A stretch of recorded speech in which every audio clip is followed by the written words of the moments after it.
നമസ്കാരം, പ്രവാസി മലയാളിയിലേക്ക് ഏവർക്കും സ്വാഗതം. അറബ് രാഷ്ട്രങ്ങൾ കൊറോണ മുക്തമാക്കാനുള്ള ദ്രുത നടപടികൾ വേഗത്തിൽ തന്നെ നടത്തിവരികയാണ്. എന്നാൽ കൃത്യമായ മുൻകരുതൽ നടത്തി കൊറോണയെ അതിവേഗം അതിജീവിച്ച അറബ് രാഷ്ട്രങ്ങൾ നമ്മൾ കണ്ടതുമാണ്. എന്നാൽ ഒമാനിൽ ദിനംപ്രതി രോഗവ്യാപനം ഉയരുകയാണ്. ഇതേ തുടർന്ന് ശനിയാഴ്ച രാത്രി 7 മുതൽ സുൽത്താനേറ്റ് ഓഫ് ഒമാനിൽ രാത്രികൾക്ക് ഇന്നോളം കാണാത്ത മുഖമാണ് ഉണ്ടായത്. ആളനക്കമില്ലാത്ത രാത്രിയുടെ മുഖം പേടിപ്പെടുത്തുന്ന പ്രതീതിയാണ് പലർക്കും നൽകിയത്, പ്രത്യേകിച്ച് പ്രവാസികൾക്ക്. വാഹനങ്ങളുടെ ഇരമ്പലുകളും പൊതുജനങ്ങളുടെ കോലാഹലവുമില്ലാതെ നിശബ്ദത നിറഞ്ഞ രാത്രിയാണ് ഒമാനിൽ ഈയിടെയായി സംഭവിച്ചുകൊണ്ടിരിക്കുന്നത്.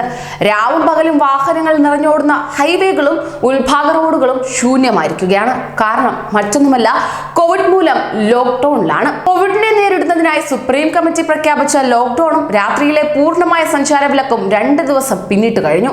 ഇങ്ങനെ പ്രധാന റോഡുകളിൽ ഒറ്റപ്പെട്ട പോലീസ് വാഹനങ്ങൾ മാത്രമാണ് നിലയുറപ്പിച്ചിട്ടുള്ളത്.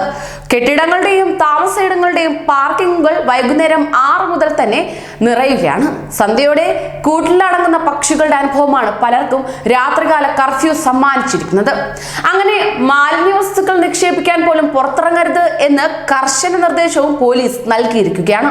6 മണിയോടെ തന്നെ വ്യാപാര സ്ഥാപനങ്ങൾക്ക് ഷട്ടർ വീഴുകയും ചെയ്യും.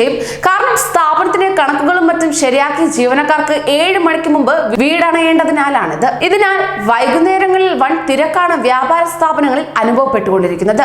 രാത്രി നടത്തക്കാർക്കും രാത്രി ഭക്ഷണത്തിന് ഹോട്ടലുകളെ ആശ്രയിച്ചിരുന്നവർക്കും കർഫ്യൂ പ്രയാസകരമായി തീർന്നിരിക്കുന്നു. എന്നിരുന്നാൽ തന്നെയും നേരത്തെ ഭക്ഷണം കഴിക്കുക, നേരത്തെ ഉറങ്ങുക തുടങ്ങിയ നല്ല ജീവിതശീലങ്ങൾ നടപ്പാക്കാൻ ഈ കർഫ്യൂ സഹായകരമാകുന്നുണ്ട് എന്ന് പ്രതീക്ഷിക്കുന്നവരും ഉണ്ട്.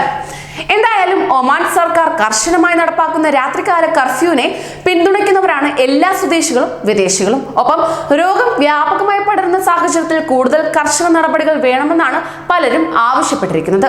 സമ്പൂർണ്ണ കർഫ്യൂ വേണമെന്ന് അഭിപ്രായപ്പെടുന്നവരും ഉണ്ട്. പൊതുജനങ്ങൾ കർഫ്യൂവുമായി പൂർണ്ണമായി സഹകരിക്കുന്നതിന് റോയൽ ഒമാൻ പോലീസ് നന്ദിയും പറയുകയാണ്.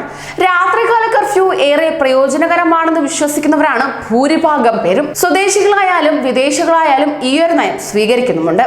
പകൽ സമയങ്ങളിൽ ഭൂരിഭാഗം ജനങ്ങളും ജോലിസ്ഥലത്തും ജോലി സംബന്ധമായ തിരക്കുകളിലുമായി കഴിഞ്ഞിരിക്കുന്നു. ആയതിനാൽ അനാവശ്യ കാര്യങ്ങൾക്ക് ചുറ്റിക്കറങ്ങുന്നുമില്ല. ഒമാനിൽ അനുഭവപ്പെടുന്ന ശക്തമായ ചൂടും അനാവശ്യമായ പുറത്തിറങ്ങുന്നത് തടയുകയാണ്.